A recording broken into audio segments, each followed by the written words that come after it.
Little sister of murdered girl hunts for her killer 25 years after horrific death. Have you ever heard about this horrific death? There was a girl who had been killed, but this file has opened up again. Why? What's the reason behind this? Let us find out together. Hello friends, and welcome back to Crime Point. We are back here again with interesting news. There was a girl who had been killed, and now her little sister is searching for her murderers. So what was the case? We will see everything in this video. So make sure you stick with it and watch till the end so you know everything about this case. When a road worker charged with repairing a guardrail suddenly looked away on what should have been a routine summer day, he uncovered a terrible find that marked the beginning of an ongoing mystery regarding the death of a little girl. Around 2 p.m. on August 22, 1997, he was on Highway 101 southbound on-ramp in Santa Rosa, California, with his eyes focused on a rotting corpse. Authorities recognized the remains as that of 12-year-old Georgia Lee Moses a few days later. A coroner ruled that the youngster, who lived nearby, was strangled or suffocated to death. Her murderer or killers have yet to be identified. Angel Turner, who was 7 years old when her adored elder sister Georgia was killed, has become more irritated by the case's lack of progress. She wants to find out who killed her sister and how come. Many efforts have been made over the years to have this case re-examined by the Sonoma County Police Department, the Santa Rosa Police Department, and other law enforcement bodies, with very little support and at times no reaction, Turner said. So she's made it her goal to uncover Georgia's murderer by conducting her investigation with the assistance of family advocate Maria Martin.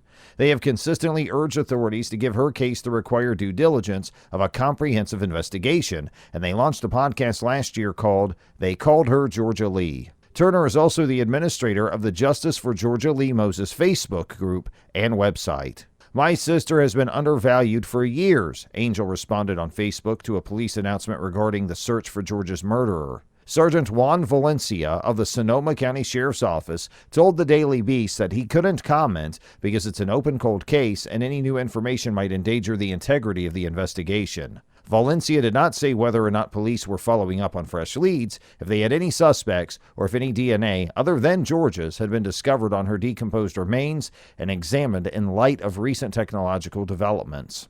After 10 p.m. on Wednesday, August 13, 1997, Georgia was last seen alive by a friend who escorted her to a gas station at the junction of Sebastopol Road and Dutton Avenue in Santa Rosa. Turner subsequently discovered that Georgia had received and answered a page on her pager earlier that day. It is unknown who she corresponded with or whether that person was involved in her death. Her dead, nude corpse was discovered 9 days later on the side of a road.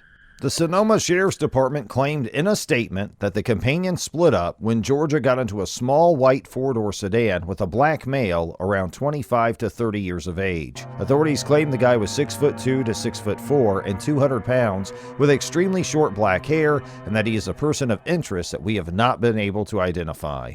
Georgia was a 12-year-old black girl, 5'4" and 120 pounds, with shoulder-length black braided hair. What transpired next, as well as the identity of the murderer, has remained a mystery for the last 25 years. But one thing is certain, Georgia's life was brutally cut short, and whoever was to blame has not been held accountable. As part of our original investigation, we released information to the public, including Georgia's last known location and a sketch of a guy who was a person of interest, the police statement said. As new technology became available, detectives continued to investigate her death by re-examining the evidence. Even though detectives have followed up on every lead offered over the years, her case remains unsolved. Turner, though, remains hopeful that Georgia's murderer or killers will be apprehended and prosecuted. She is optimistic that by increasing pressure on police and the public to assist in the investigation, she can achieve that outcome this year. I believe God will work a miracle in my sister's situation, she posted online. 2022 will be the finest year ever. I believe miracles are coming, and your murder will be solved this year. Turner refused to be interviewed for this piece while on vacation, but she is still devoting significant time and energy to pursuing justice for her sister. Identifying the guy Georgia was last seen alive with might be crucial to this. Did he murder Georgia? And if so, why is that? Or can he provide fresh knowledge that might assist and solve the mystery surrounding her last moments and untimely death? Turner believes her sister may have become involved in sex trafficking, but when contacted by the Daily Beast, Sonoma County Police declined to confirm or deny whether this was a line of inquiry they were looking into. It was said that she was heading to a party. We don't know who they are. We don't know what happened at the party. However, according to her friend, the last person to see Georgia called her back later that evening to say she wouldn't be returning later that night. Turner said on the podcast they called her Georgia Lee. Georgia had dropped out of school to care for her sick mother. She did, however, leave when her mother's boyfriend moved in. Back in March of 1997, my sister went into her room, and my mother's boyfriend followed her there. All I remember is him shutting the door, and then I hear shouting and stuff being thrown, and he comes out and says, "Well, if you're not going to obey my rules, you can't remain here."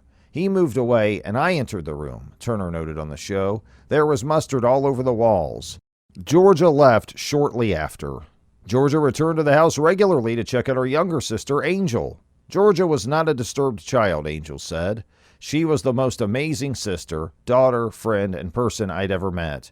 She was a dazzling light who was often disappointed. On the same day Georgia's body was discovered, Child Protective Services visited her mother's Santa Rosa home to inquire about a possible sex offender in the area. Turner came out about her sister's disappearance while they were there. Authorities quickly connected the dots, and dental records eventually verified Georgia's death. Turner told Dateline, "I sensed something was wrong because she constantly came to visit me. At the age of 7, I was the one who had to report my sister missing." Georgia was living with family and friends at the time of her murder, and she was reportedly required to pay rent out of her pocket. Turner said on her podcast that she thinks her sister was trafficked for sex by adults she knew during her final year alive, and that the unnamed person of interest, whose vehicle she was last seen climbing into, may have been a part of that network. While a drawing of a person of interest is circulating, I strongly feel more than one person is responsible for what happened to my sister, Turner said on Facebook. I feel that what happened to my sister is merely a piece of the reality. This is a reminder to whoever is responsible for my sister's death. Justice has no time limit. The Sonoma County Alliance Community Engagement and Safety Rewards Fund previously offered a reward of up to $2,500 for information leading to the arrest of the culprit or suspects responsible for Georgia's murder. Many individuals have criticized the prize, arguing it is too little, and pointing out that it was often considerably larger in past unsolved killings. In response, the sheriff's office said it was not responsible for giving monetary prizes to solve crimes. Turner is now in her 40s, married, and has her children.